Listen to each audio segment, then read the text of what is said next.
Welcome to another edition of the Jay Rich Show. I am your host, Jason Richardson, aka Jay Rich, and I am honored here tonight to have my mentor, my guy, Mr. B, Branson Wright, the esteemed Branson Wright. How you doing, Mr. B? Man, I'm doing great, man. Thanks for having me on. Thanks for coming. Thanks for being here. We appreciate it. How long you've been in this industry in the journalism and media world for a while. How long are we talking? Man, wow. Let's see. Um, professionally since 1990. 1990 was 1990. my first job. It's interesting. I when I graduated from college in '89 from the University of Cincinnati, I couldn't find a job for a entire year. I was freelancing at the Cincinnati Post, which was an evening newspaper, and also while I was in college, I freelanced for the Cincinnati Enquirer, the morning paper. And so, I thought I was getting some good experience and had some contacts after. No, I had. Let me back up. I had some internships while I was in college also. So I built a good a good base, good resume, good experience, and I had interviews all over. I interviewed out in Portland, Oregon, for a high school job. This was after graduation. In Lexington, Kentucky, had an interview. I went to Michigan, Saginaw, Michigan, for a job interview. So Chicago, Illinois, for interview. So I was going all these places for these interviews, but I couldn't get an offer. So I wondered within myself, am I good enough? Should I try something else? And so at one point, I did. I applied for the police academy in Cincinnati, Wow. Wow. and now granted, I had a girlfriend at the time, so I was getting pressure from her. Maybe you're not good enough. Do you want to work? This is from her family, and and and then some of my friends there will maybe you should try something else. So so I said, okay, let me go to the police academy. They were hiring, they were recruiting. They wanted to recruit a lot of black men, as many as they could, to be on the police force. And one of my college classmates, her father was a lieutenant, and he was part of the recruiting team. So there was support, for me to go through this process. So I went all the way through the process, the physical, the mental, did everything. And the weekend before the academy, let me back up again. Also during this time, I was an extra in a movie. Do Okay. you remember the movie Rage in Harlem with I Forrest do. Whitaker, Robin Givens, um, and I was an extra in the movie. And one of the actors on the set, his name was Ron Thomas, and Ron Thomas, we got to be pretty cool. Nice guy. He played in the AFL at one time, so we would talk sports and things like that. So I remember telling Ron, I said, Ron, I really don't want to become a police officer. I said, but I need to work. I'm getting this pressure, and he says, look, man, I played in the AFL, as you know, but I always wanted to be in show business. So after 4 years in the AFL, I retired or basically quit. Hmm. And he said he took a Greyhound bus from Houston, Texas to New York. And every day he was hitting the pavement because he wanted to be in show business. And he said it took him about a year. And in 1970, he was making $2,500 a week. In 1970, 1970 per 1970 week. Per per week. week. It's a lot of money. It's a Yeah. lot of money now. It's a lot. Right. Right. Right. So, and he said the lesson was that every day you have to do everything you can to reach your goal. He said by making phone calls, and in my case, he said to the newspapers, you know, improving your craft. He said every day you have to do something. And he said, and if you don't do it, you lose a day. And he said, I can understand your parents and your girlfriend, they love you. They think they know what's the best for you. He said, but you have to go after your dream. So, man, it was like a relief, off my shoulders, hearing him say that. So that Friday, because the academy was going to start on that Monday. So that Friday, I went down to the academy where the lieutenant, whose daughter I knew from school, and I said, "Sir, I said I appreciate everything that you did for me, that you've done for me." I said, "But I have to resign my name from joining the academy." And I'm thinking, "Oh man, he's gonna be so disappointed." And he said, "You know what?" He said, "We were trying to figure out why you were doing this." Mm, I said, "What do you mean?" He said, "Well, we do a background check, and everybody we talk to, from people in your neighborhood to your high school teachers to your college professors, and they all said that you're a writer." And he said, "So," he says, "Look," he says, "if it doesn't work out, we're still here." And he said, "Good luck to you." And man, another relief. So that was May of 1990. And then in August, a buddy of mine, David Cummings, he worked in newspaper business for a while. He worked for ESPN at some point as an editor through the years. He works for CBS right now. He's a producer for CBS Sports. And he called me. He was working in Lexington, North Carolina. And he called me. He said, "Branson," he said, because I had met David, um, that there was a job fair in Cincinnati. And I had met David while we were in school. So he said, "Look, man," he said, I'm leaving to go to Jackson, Mississippi. And I told him about you." He said, "Get your resume here, and I'm sure they're gonna give you a call right away." And they called me right away. Uh, they liked my resume. They flew me down. They hired me on the spot, and I got my first job, Lexington, North Carolina, which is about 20, 30 miles south of Winston Salem.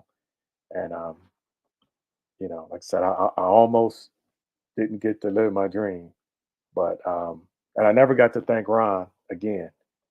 mhm. Unfortunately, he passed away a few years ago, so I never got to thank him. Just from that conversation with him to help me to continue to pursue what I wanted to do. Yeah. So we're in Lexington now, and what is the we're a black man in journalism. What what are some of the obstacles? Because I know there were some. In Lexington. Yeah. Oh, Right. Right. there were some. One fortunate thing is, David's a brother, so at least they got to see him first You, before I got there. you weren't the first one. Right? Yeah, I wasn't the first one. Um, but what was great is it was the greatest first job anybody could have ever had. Mm, It was a small newspaper. Circulation then was like 15,000. Small town, but they had a black community there. And not only did we cover high schools, we also covered colleges throughout the state. So for instance, um, I'd cover a high school game on Friday. Then on Saturday, it was a two-man show, me and the sports editor. So okay. then the sports editor said, "You can cover any college game you want." So I could cover Winston-Salem State. I could cover North Carolina A&T. I could cover Wake Forest. I could cover North Carolina. I could cover Duke, whatever. Just pick a game, and so that was great. Then when basketball, the Charlotte Hornets, Charlotte was less than, it's like an hour or so away. I could cover Charlotte Hornet games. There was no NFL then. Uh, Carolina Panthers weren't there yet, so I could cover lots of things. And also, he allowed me to write a column a week. And I remember, well, one of the compliments I got from people in the community, they said, "Man, you write a column about any and everything," which I did.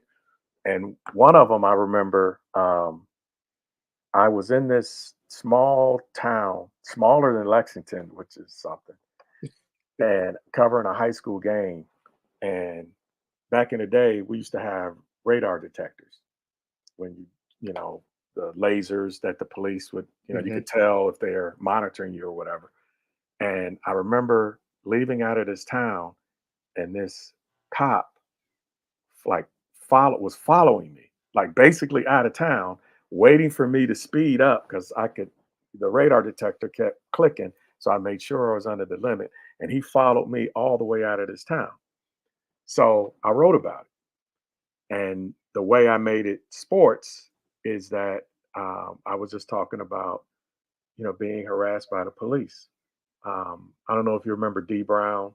He played for the Celtics back in the day. Won the dunk contest. Yes, he did. Yes, and I Yes, was and I was there. yes. And I was there.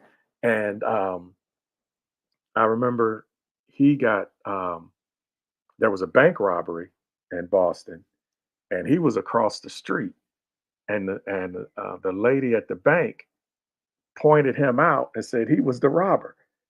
And the dude actually robbed the bank. He was your complexion. D Brown is dark skinned. The guy was like really short. D The Brown is at six, least six yeah, four, 6'5". yeah. And so I incorporated that in my column, and talked about D Brown was basically the lead of it, and I went into what happened to me and the power of journalism. And the good thing about it is the chief of police of that town called me, and he said he apologized, and he said, and I know which officer it was, and we're going to talk to him. And he said, if you ever have any issues like that again, let me know. Mm, yeah, yeah. You Now I heard you say that one of the things that you would get praised for is writing about any and everything. And we're gonna jump around a little bit because Oh, I let's know do I know it. what's going on. Let's do it. Um, how did you find out about Quantez stickers? I got a phone call from, and to explain to your viewers, Quantez Yeah. Stickers he was just drafted by the Jets. He's only depending on who you ask, it was either the third or the fourth guy that got drafted that didn't go to college, didn't play in college, just to say. And I got a phone call from a mentor of mine, Daryl Ledbetter, who's from Cleveland, and he works for the Atlanta Journal Constitution. He did a story on Stiggers in December for the AJC, and Ledbetter has a relationship with Stigger's agent. And they both called me because Ledbetter said this would be a good documentary.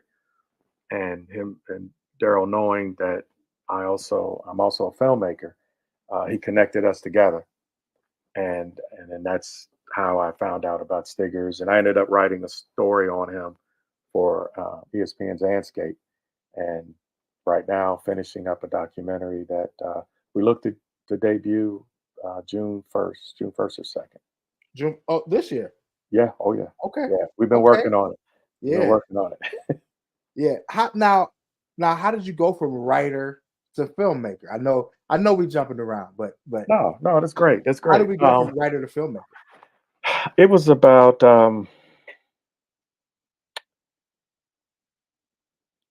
95 or 96. Ken Burns came out with baseball, the documentary series he did, and I remember watching it and I just couldn't move. I mean, baseball is my first love, and just sitting there watching what he did, and I love history and how he went through history of the game, touched all these aspects of the game.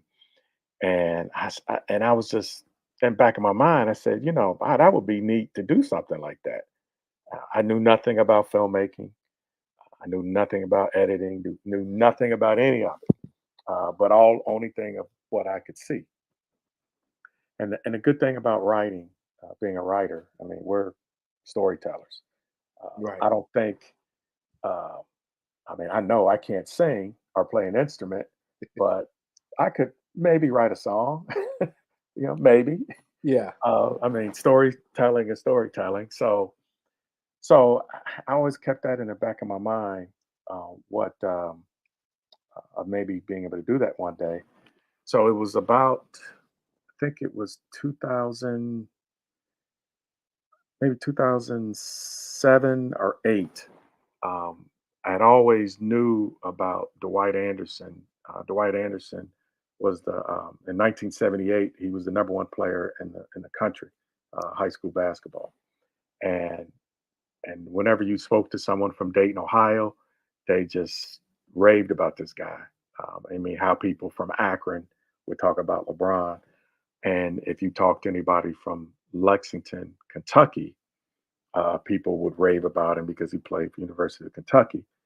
And I think what was the tip for me, I was at the pre-draft camp, NBA pre-draft camp in Chicago, and one of the was a guy from Dayton, Cedric Tony. He played for the Cavs. He had like a year or two with the Cavs back in the '80s. And Cedric is from Dayton. And I remember saying to Cedric, I said, "Man, I hear everybody talk about Dwight, about how great he was." I said, "Is this a myth or is this really true?" He said, "Come with me." So we go into the gym. Dominique Wilkins is right there. He said, "Dominique, tell Branson about Dwight." And he's just, going off about Dwight. Brings me over to Isaiah Thomas. I, the Hall of Famer Isaiah Thomas. Right. Right. He takes me to Isaiah. He says, "Isaiah, tell him about Dwight," and he goes off about him. So we went on and on with a few players, and I'm like, I said, "Okay, Cedric, you made your point." I said he was definitely the truth, and I got back to the paper, and I said, well, I knew some friends that were videographers. They weren't filmmakers, but they were videographers, and there was another copy editor at the Plain Dealer at the time. He was dabbling in the film business, and he was. I knew he was a good editor, and I said, look, guys, I don't know where this will go, but I think besides writing about Dwight, it's so visual when people talk about him. I would love to try to put something together to see if we can get this done. I wasn't looking to make a lot of money. I didn't know what the finished product would be. So 7 years later, it took so long for several reasons. One, didn't have budget, didn't have money, so I people volunteered to shoot stuff. Um, and at the time, Dwight needed to go to rehab because Dwight and people can go see the film. It's on YouTube. Um, you know, Dwight, as great as he was, he succumbed to substance abuse, but he did recover. It is a happy ending. Dwight did recover and do better. And so it took us years, and we got it done. But the bug hit me. I said, this is something that I would like to do, to do films, and years later now, here we are. So was there ever was there ever something in your mind, especially when you're starting with that story? Was there something in your mind to say, "I like this more than writing," or is it just all under the umbrella of storytelling and I'm a storyteller, whether it's in print or whether it's on film? Jay, that's a great question. I think now, where I am in life, because it's newer, and I'm still learning, is filmmaking is. I mean, it's great. I mean, it's I think when I think of stories now, I think of film, doing it as a film. But writing will always be my baby. Even going back to elementary school, when teachers would call my mom and tell her that, but Branson is a talented writer. Branson is a good writer, and he writes good stories and great imagination, and so it's gonna always be there. Um, I mean, I wrote a book in the '90s, and it was covering a minor league team that I covered in Michigan. But it's still a goal of mine to do to be a ghostwriter for somebody's autobiography. I would still love to do that. But right now, in my career, it's I'm thinking as a filmmaker. Okay. I'm thinking that way. But writing is gonna always be there. So switching gears just a little bit, because we got to talk about the early 2000s in Cleveland Mm. and who you got to write about at that time.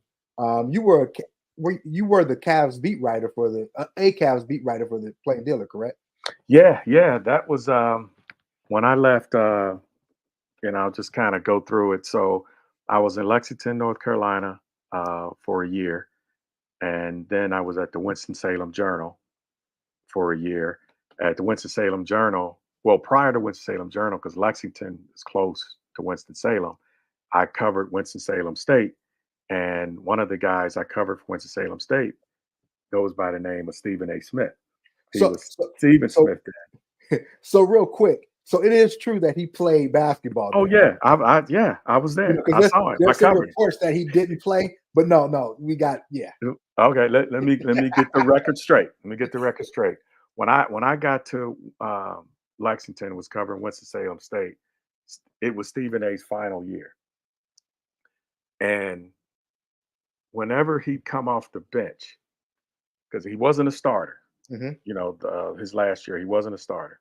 When he'd come off the bench, the crowd would go crazy, and I remember turning to somebody and would go, why is everybody going nuts over this guy that's coming off the bench?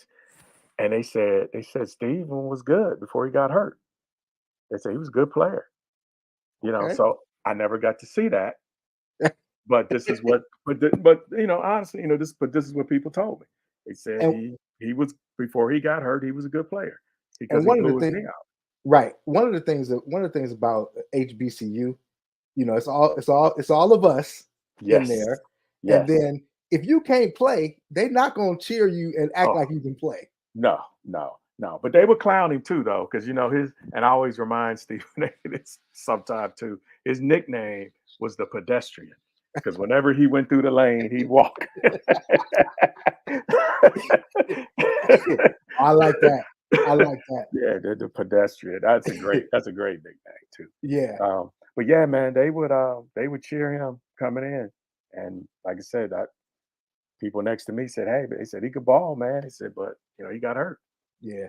And at that time, getting hurt was like a career ender. Oh It yeah, wasn't, yeah, you were you know, done. a Yeah, blown a torn ACL was a blown knee, it and was. it was Yeah, it you were was over done. with. Yeah, you were done. You were Now done. guys coming back from that in 6 to 8 months. Yes, and So having Hall of Fame careers. right, so, right. so Winston Salem a year. Then I went to Lima, Ohio, and in Lima, Ohio, I covered. I don't know if you remember Greg Simpson, played at Mhm. Ohio State, and so for the Lima News, I covered him, to cover basketball for him. Then from there, I went to Grand Rapids Press, covered minor league baseball, covered the CBA, and then I came to Cleveland. Now, my first year in Cleveland, I covered high schools, and then the beat writer at the time, she had done NBA for years. She had done it in Minnesota and done it in Cleveland, and she said, "Hey, I'm about done. Does anybody want to cover the Cavs?" Nobody wanted to cover them. They're like, whatever. They said, well, what about the new guy who covered the CBA? And so they offered me the job. I said, great. Then LeBron gets drafted the next year. Yeah, it's easy to nobody wants it when they're Yes, 17 and 62. exactly, exactly. You know, but I also tell people this, that that year that I covered them before LeBron, as a journalist, it was great because you had access to everybody. Mhm. Everybody wanted to talk. Yeah. You could do stories, on multiple players on the team. And now, granted, when LeBron came, I mean, it made things different and excitement. But you didn't have the access to him, and understandably so. You Right. didn't have the access to him that you wish you would have had. But before him, like I said, it was everybody was wide open. So I covered his first 7 years. I covered at the Cavs beat, covering them. And I came off the beat. We're going to doing more. The internet starting to come around and blogging. And so we're experimenting and doing things like that. And then from there, then I became part of the Browns coverage team and did that for 4 years. And then after that, I was more of a general assignment reporter, doing features and doing different things like that. And then until April of 2000, when COVID hit, and they decided to make the plain dealer a lot smaller. A lot smaller. Yes. Yeah. Yeah. So in your this is now 33 years of I didn't mean to age Wow. you like that, but Wow. this is now 33-year career. Wow. I enjoy asking people this. This is one of my Wow. favorite questions to ask. Okay. I'm gonna ask two questions. Okay. Who is your favorite interview, and what is your favorite story that you've written? Oh man, I love this question. My favorite interview. That that is. Mm, Now, don't I- get in trouble with anybody, but you no, know, no, because I must say I've had some really, really good interviews. Um, it's easy to say my favorite story. Um, well, there's two. My favorite story is my last story, okay, which was the last one I wrote was actually on a young lady named James for NC State. okay, like, yep. Um, that was the last story that I've written. It was earlier last month. It was during the I Final think, Four. yeah, like, During the yeah. Final Four. During the Final Four. Um, but my favorite story is the one I did on the summit, on the Ali summit. Um, I and I did two versions. I did one for the plain dealer, which is my favorite, and then I had sort of a follow up a few years later because there was a person in the photo. Depending on what angle you look at, there's a guy. He's either his head is blocked or you can't see him straight on, and he never like got any pub. So it was good to follow up, and he was still alive, which was great to do that story. But the original story that it was the 45th year anniversary of the summit. It was in 2012. I, I What was the summit? I know, but just what was the summit? it was the Ali Summit. When the Ali Summit is when Jim Brown made the call to John Wooten, who was the president of the Black Economic Union organization, which was based here in Cleveland, and they gathered all the black athletes together to two sides of the story.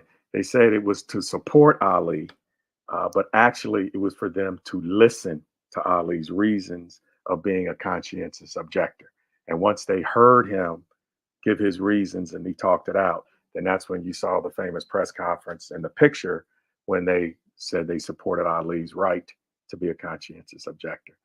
I love the story, um, not only the finished product, but I loved doing the reporting by talking to Jim Brown, and didn't get to talk to Bill Russell. He didn't want to talk about it, and Bill Russell people that know Bill, you know, yeah, and not being able to talk to him, they say, "Well, yeah, that's Bill."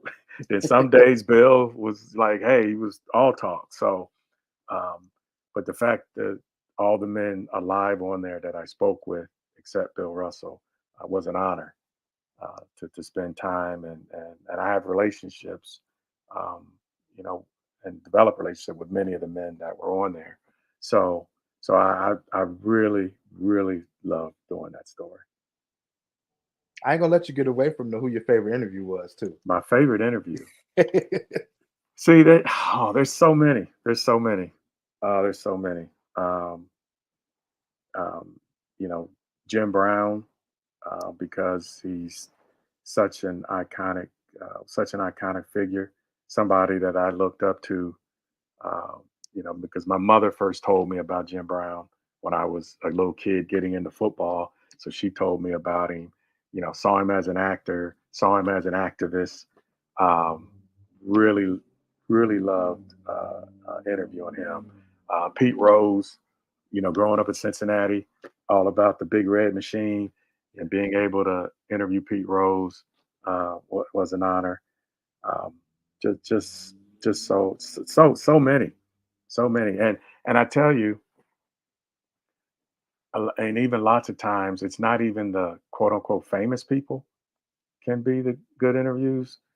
Sometimes it's people not so famous, or it's someone you're interviewing about somebody famous, and Mhm. they give you some insight that you may not have known about. I mean, those are the ones that that are lasting. When you, I mean, it's all about the story for me, not necessarily.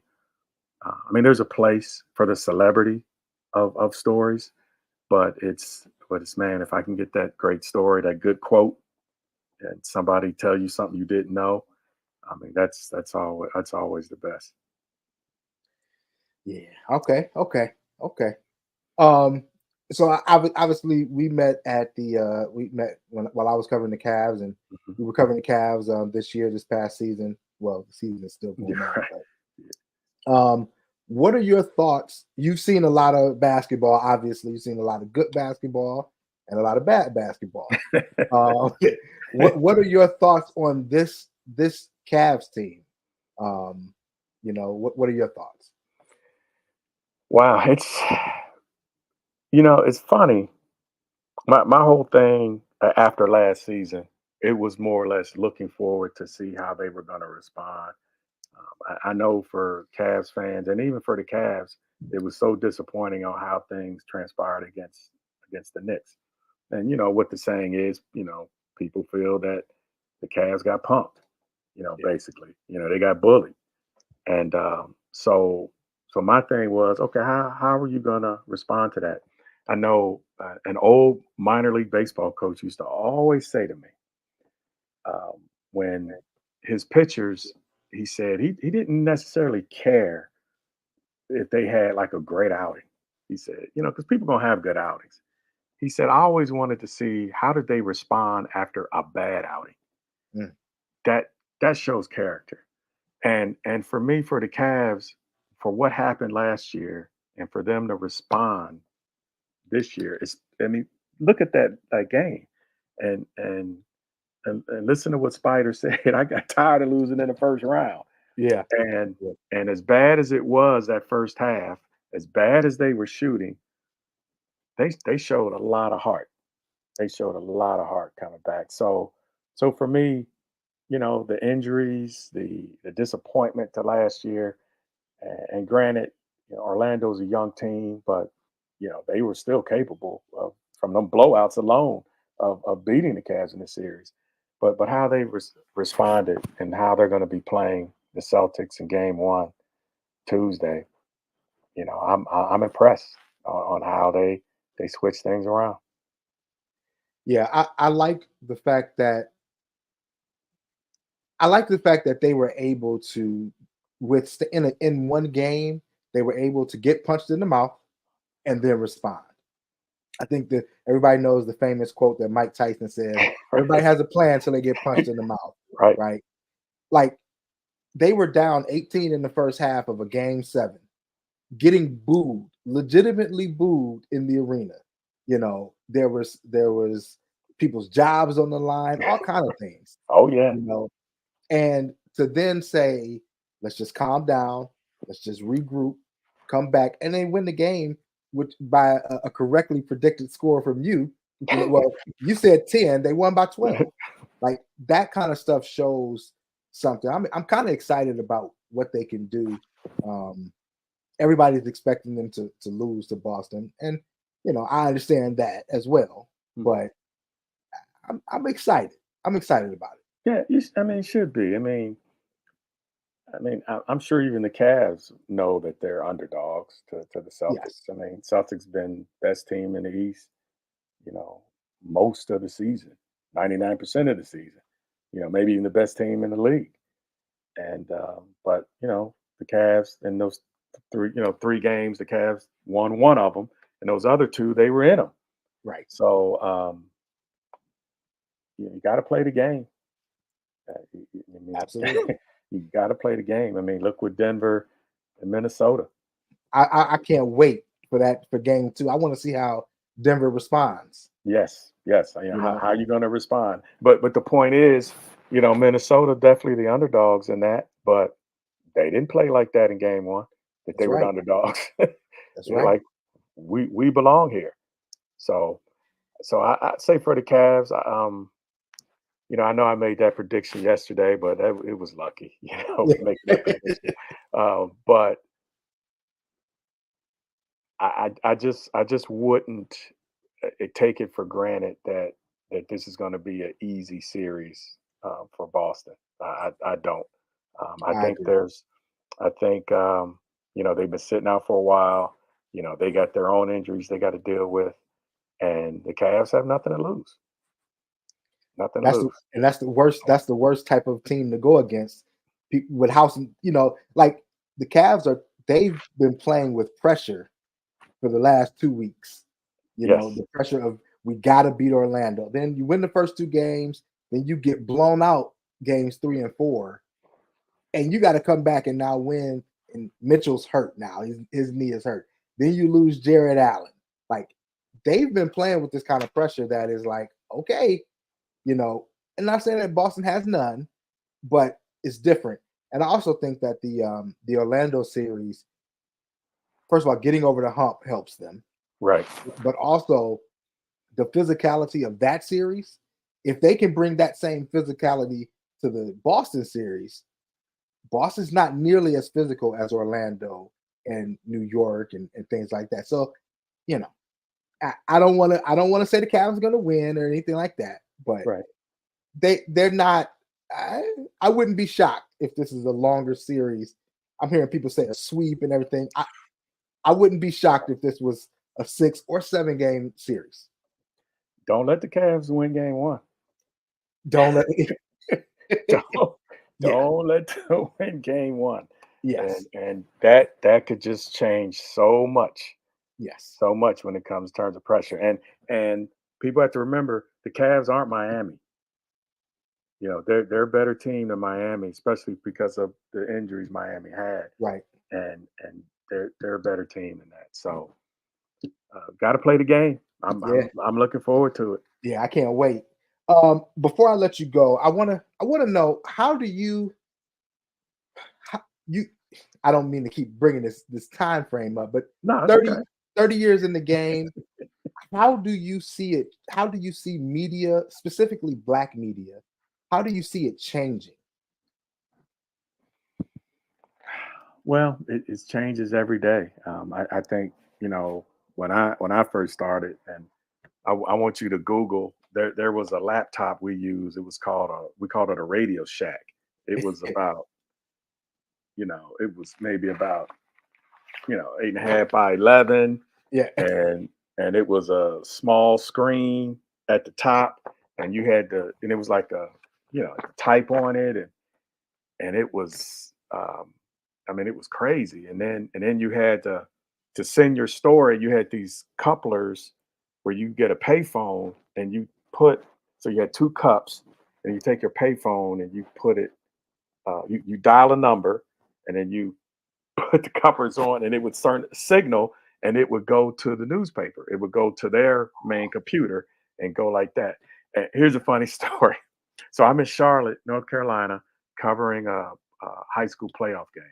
I'm in uh, not a great neighborhood in Charlotte, and cover the game. Game's over. I'm trying to write my story, and they turn the lights off and everything in the stadium, lock the doors, all of that. And I'm in there trying to write and send my story. So I have to hop over the fence and I go across the street. Now, this is back in the day. I mean, you saw BMF is back in the day with the beepers. Yeah, yeah, Okay. So you got the homies standing by the payphone with their beepers on. And here I come. I got to send my story for deadline. And I'm like, bruh, I'm a reporter. I need to send this story. I need to borrow this phone for a minute. And they're like looking at me, and I'm like, okay, watch. And I'm demonstrating to them how things are going on.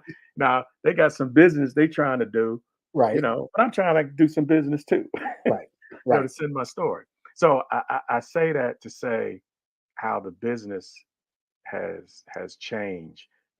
Blogs now. Um, as long as you got this, you can report some news. And I think the challenge is just because you have this doesn't mean you're a journalist. Uh, People still have to be trained. People still have to have more than one source. Just because you have an opinion doesn't mean you're a journalist. Just because you have an opinion doesn't mean you're right. Just because you're loud don't mean you're right. And I think in this race to be first can also cause issues to the business. And as far as being a person of color in this business, I mean, just like my grandparents told me, and they told my parents, you just have to seek excellence at every level and everything you do. And again, just remember, just because you got this don't mean you're a journalist. You gotta still put in the work. You gotta put it in, and check your sources. Um, if your writing is not where it needs to be, I mean, nowadays you can Google stuff, right. to help you with your writing. If you don't know the difference between there and there, you can look it up. Before, when we had that little Radio Shack thing, I had to carry around a dictionary. Hmm. Yeah, I had a little pocket dictionary I would carry around, look through, make sure I spelled it right. Now you can do stuff. There's no excuse. Yeah, there's no excuse for excellence. So the changes I see is for the better. It's more access. You don't have to wait on uh, certain people to give you an opportunity. You can create your own. I mean, you may not get paid right away, but now people can get paid off of YouTube and different things like that. Um, so I'm happy of the possibilities of where young journalists can go and create and dictate what they want in their career. Yeah, that's great, man. I just want to say before I let you go, I want to say, you have been great for me. I've told, some people don't tell like their mentor's name; they just keep it on the hush. I tell everybody, nah, nah, that's my mentor. Like I'm a proud mentee. You've been amazing for me, and I appreciate you, and I can't wait to see how far you go in the film, and I want to help as much as possible. You know these things already, but I just want the world to know you're my guy, and I appreciate Man, Jay Rich, I appreciate you, man, and it sounds funny to hear somebody, you know, say nice things like that because I was once in your shoes and was always looking for people to help and people to be you know, just show me the way, and which I'm happy that I was able to have people like that, and I'm happy that I'm able to help you in some way.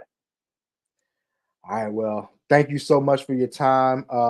Thank you all for watching, listening, however you're getting your podcast. We appreciate you. This is the Jay Rich Show, but we are a part of the 216 Sports Network. Check out all of our shows. We got we got the 4th and 15, obviously the Jay Rich Show, the Sports Minute, Outside Interference, and the Stride Bros. I appreciate you. Thank you all. Subscribe to our YouTube. And Mr. B, thank you so much. Branson Wright, thank you so much. How can it does if anybody wants to see or follow you or anything? What are your tags? At Branson Wright on Twitter, Branson Wright Films on Instagram. Um, and can always I'm easy to be found. Yeah, Yeah, I'm easy. I'm easy. Wherever there's a story, Branson Wright is there. Absolutely. Thank you so much. Thank you so much, and I'll see you again next time. Okay. Thanks, man. Anytime.